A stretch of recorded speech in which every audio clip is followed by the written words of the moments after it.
ఇదిగో వేణు, ఎక్కడికి వెళ్ళావరా? పెళ్ళారు వచ్చాను. బాగున్నా గోపాలం? తీసుకురా. తప్పు పదమ్మా.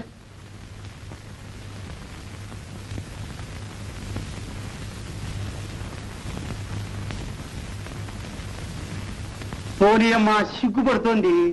అస్సది నీ దగ్గర దానికి సిగ్గేంటి వెంకట? అదే అంటాను. అయినా ఇప్పుడు ప్రత్యేకించి చూడాల్సిన పనే ఉంది.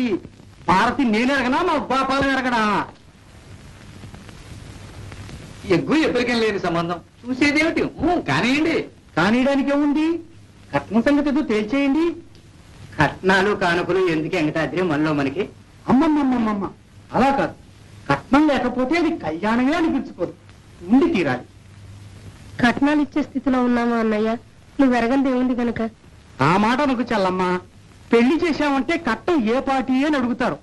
కట్నం లేకపోతే ఎట్టా? ఎబ్బే, నువ్వు తప్పకుండా మా ఊరు బడి చూడాలి వేణు. 40-50 ఏళ్ళ వాళ్ళు కూడా ఎంత పట్టుదలగా వచ్చి చదువుకుంటున్నారు అనుకున్నా. చాలా సరదాగా ఉంటుందిలే. అట్లాగే గోపాలం, తప్పకుండా వస్తాను. ఈ పని అయిపోయి అదిగో చెల్లాయ్. ఏమా మాట?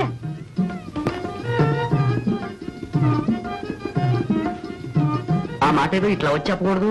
గోపాలం కొత్తవాడైనట్టు. నువ్వే వెళ్ళరాదు. ఏ తరెందుకు రాకూడదు? పోనీ నువ్వేరా భారతి? పర్వాలేదులే, రా. ఆ మాట ఏమిటో అక్కడి నుంచి చెప్పేసి. ఏమిటో నాకు తెలదు. ఆదుకోటయ్యా, ఇదే మరొకరైతే ముక్కు పిండి 3000 పుచ్చుకోకపోయేవాడినా. అదృష్టవంతులమే. 500తో మమ్మల్ని వదిలేవు. అవును ఎవరమ్మా, మార్కెట్ రేట్ అట్టా ఉంది. సద్య కట్నాలకు కూడా మార్కెట్ రేటే. అవును, ఎవరిని అడుగుతావో అడుగు. బియ్య చదువుతుంటే 20,000, ఇంటర్నెట్ అయితే 10,000, మెట్రికులేషన్ 5, సర్దుపారం అయితే 3,000. అవునవును, పైగా ఉంది. మరి ఆలస్యం ఎందుకు? ఈ వైశాఖంలోనే. ఈ వైశాఖంలోనా? మరేమనకండి, శుభస్య శీఘ్రం అన్నారు. గోపాలం, ఈ వైశాఖంలోనే పెళ్లి జరిగి తీరాలి. ముహూర్తం పెట్టిస్తాను. సెలవు. నమస్కారం అండి, వెళ్ళొస్తామండి.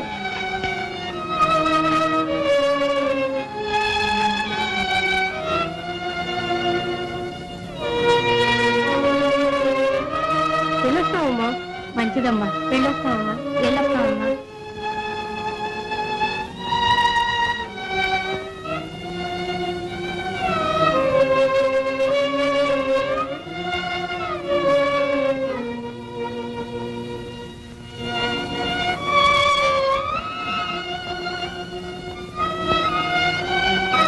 నీకెళ్ళయ్యి 4 బస్తాలు. ఇంత దగ్గర ముహూర్తం పెడితే తూగటమెట్టాగా? తూగు, ఉయ్యాలు కట్టుకుని ఊగు. అతనికేం అక్కర్లా. అయితే మళ్ళీ ఆ సాగరయ్య గారినే పట్టుకోవాలన్నమాట. కానీ ఈ వారం కూడా ఆయన మీదే బారేద్దాం.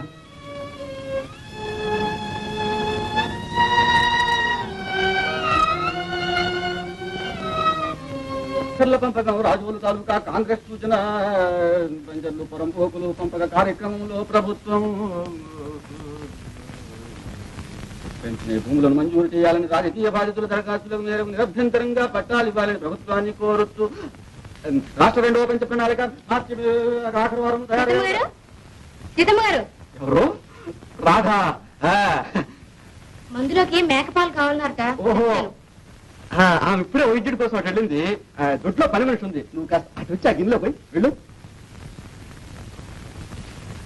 అయ్యా, ఇప్పుడు వచ్చావు, పని మీద ఉన్నావు.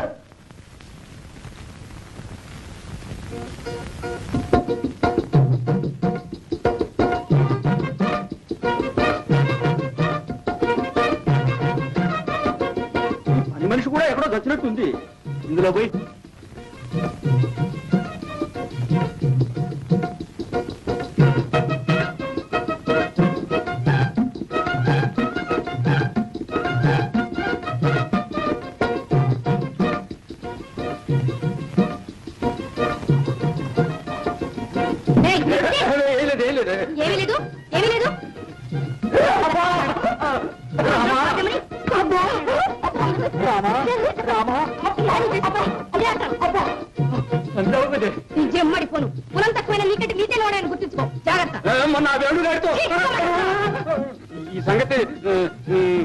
నాతో చెప్పలేదుగా.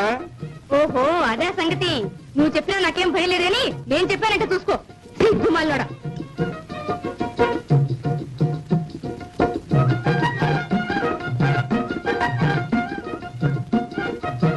పొద్దున్నే లేచి ఎవరి ముఖం చూశాను. ఎవరి ముఖం ఏమిటి? నీ ముఖమే చూసుకున్నారుగా అర్థంలో. తెల్లవారు లేస్తే అన్ని అబద్ధాలేనా? ఊళ్ళో పురాణం ఉందని పొమ్మన్నారు. నా బోత అక్కడే లేదే. లేదు లేదు. అరే మా వెంకయ్య గారు సుబ్బయ్య చెప్పాడా? అయ్యో బాబు ఉరిపోయినా. అయ్యో వాళ్ళేంటి అన్ని వలకపోసారా?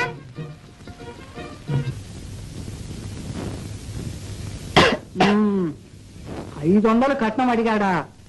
ఆశకు అంతు లేదంటారు. ఇదే సది. ఈ కట్నాలు వచ్చి కొంపలు ఆర్పేస్తున్నాయి. నిజం. నాకు పిల్లలు లేరు గాని ఉంటేనా కట్నం అన్నవాడిని గడప ఎక్కనిచ్చేవాడినా. చిత్తం. ఈ శుభకార్యం శుభకార్యం అవుతుందట గాని కూర్చో. చూడు కోటయ్య, పాత బకాయి ఈ 500 కలిస్తే తడిసి మోపెడవుతుంది. మరి దానికి ఏమైనా హామీ ఉండడం మంచిది కాదు. నా మాట కంటే నా బాబు మాటలు మాటలాగే ఉంటాయా? ఇప్పుడు నీ కొడుకు పెద్దవాడయ్యాడు, వ్యవహారవేత్త కూడాను. ఆడి మోకం ఆడికేం తెలుసు. నా మాటకి ఎదురు చెప్పండి. అయితే ఒక పని చేయండి. మీరిద్దరూ కలిసి 2 ఏళ్లలోగా నా బాకీ తీర్మానం చేయలేకపోతే మీ ఇల్లు నాకు స్వాధీనం చేసేట్టు ఒక జాయింట్ తనఖా దస్తావేజు రాసివ్వండి. చాలా పెద్ద షరతులు పెడుతున్నారే. కాగితాల మీద పెట్టడమే గాని ఇవన్నీ అమలు జరుపుతామనే. ఇదిగో నేను ఒక ఉపాయం కూడా చెప్తాను విను. పాపం పిల్లలు గలవాడివి. నువ్వు ఎప్పట్లాగా నా పొలం కౌలు చేసుకుంటూ మీ వేణు నా దగ్గర పాలేరుగా పెట్టావంటే 2 ఏళ్ళు ఎందుకు 1 ఏడాదిలోనే తీర్చేయగలవు. ఏమిటి ఆలోచనలో పడ్డావు? ఏమీ లేదు. ఆలోచించుకో. దీనికి ఇష్టపడితేనే డబ్బు తీసుకెళ్ళు, లేదా నీ ఇష్టం. సరే అట్టాగే కానీ.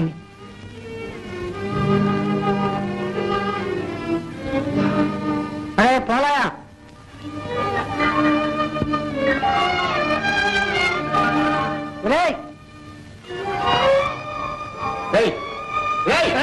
అయ్యగారు పిలుస్తున్నారా? నేను వీరి అబ్బాయి వేణు లేడు, అతన్ని పిలుచుకుని రా. ఎవరు వేడా? నేను ఒరే కంచులు, నువ్వు పోయిరారా. చిత్తం బాబు, పోనీ కరణాన్ని పిలుచుకొస్తావా? ఎవరు? కరణం సాంబయ్య గారిని రా. ఓ ఓ రైట్ గా. రంగారావు, దస్తావేజు ముసాయిదా చెప్తాను, ఇక్కడికి రా.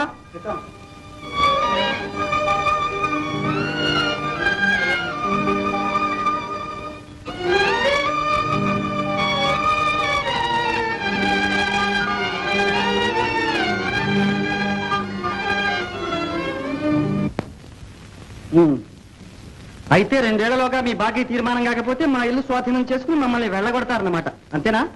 అదే అంత పని ఎందుకు జరుగుతుందో దానికి నేను ఒక ఉపాయం కూడా చెప్పాను. అదేగా, నేను మీ దగ్గర సాలుకి 15 బస్తాల జీతానికి పాలేరుతనం చేయాలి. అదంతా మీరు బాకీ కింద విరగొసుకుంటారు. అంతే అంతే. చూశారు, అరటి పండు వలచి చేతిలో పెట్టినట్టుగా చెప్పేసేశాడు. అనగా పెద్ద సాగదీశావు. అనగా అంట అనగా నీలాంటి పక్కతాళం కావాలని చేరదీసాక సాగర ఊళ్ళో వాడు కొంపలు తీసేది. చేజిక్కిన బక్కలైతే అందరినీ పీల్చి పిప్పి చేయడమేగా మీ పని. కష్టాల్లో ఆదుకుంటారు, మీ దగ్గరికి వస్తే కత్తిపళ్ళు ఇరికించాలని చూస్తారు. మీ ఎత్తులు ఎవరికి తెలియవు. ఈ నెత్తి కోతల దస్తావేజు మీద నేను సంతకం పెట్టను. అవును, నేను చచ్చిన సంతకం పెట్టను. సాగరయ్య గారు, రోజులు మారాయని గుర్తించండి. వస్తాను. అసలు చెల్లెలకి పెళ్లి కావడం వాడికి ఇష్టం లేదేమో. ఏంటి నీటికి గీరా? ఇది పొగటి పాటేస్తాను. ఎలమంటండి.